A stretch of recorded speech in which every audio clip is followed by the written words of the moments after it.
Welcome back, everybody, and today we're all fired up to talk about fire testing.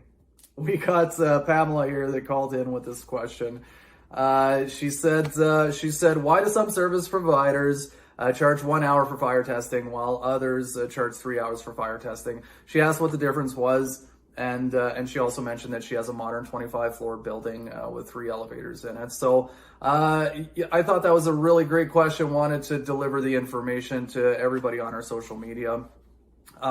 So the main thing there to understand, and the reasons why the fire testing can change for different buildings, for different codes and stuff like that, is essentially because the code is always changing. It's always evolving, right? So an older building with older elevators and older code, the testing is going to be a lot different than a newer building with newer code. That's basically what you need to know about it, right? So in the olden days, we technicians essentially would just provide hoistway access to the third-party fire testing company, right? They provide the hoistway access at the top of the shaft, bottom of the shaft, sometimes in the machine room if they needed access there. And the testing was basically done. I mean, those guys would go in there and test the devices, and there was no automation to confirm on the elevators. But the newer code, and especially in Pamela's building here, she's saying that she's got a modern elevator. It falls under the 2013 code. That's the jurisdiction that we're in. That's what we're operating under right now.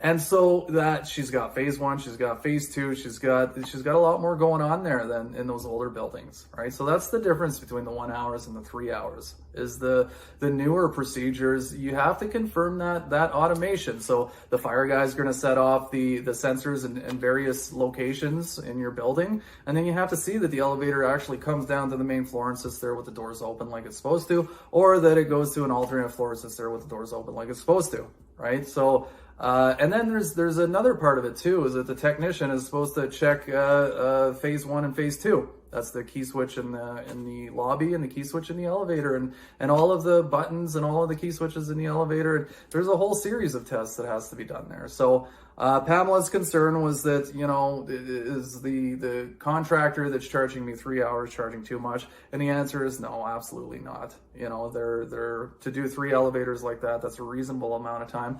And they're probably also billing for the drive to site as well. Everybody does. So that was something else to consider, and I thought that it was a fair price. That was the information that I gave her, and now we're sharing it with everybody, every one of our followers. So thank you, Pam, for your question. Thanks to all our followers, and we can't wait to see you out in the field. Everybody have a great day. Cheers.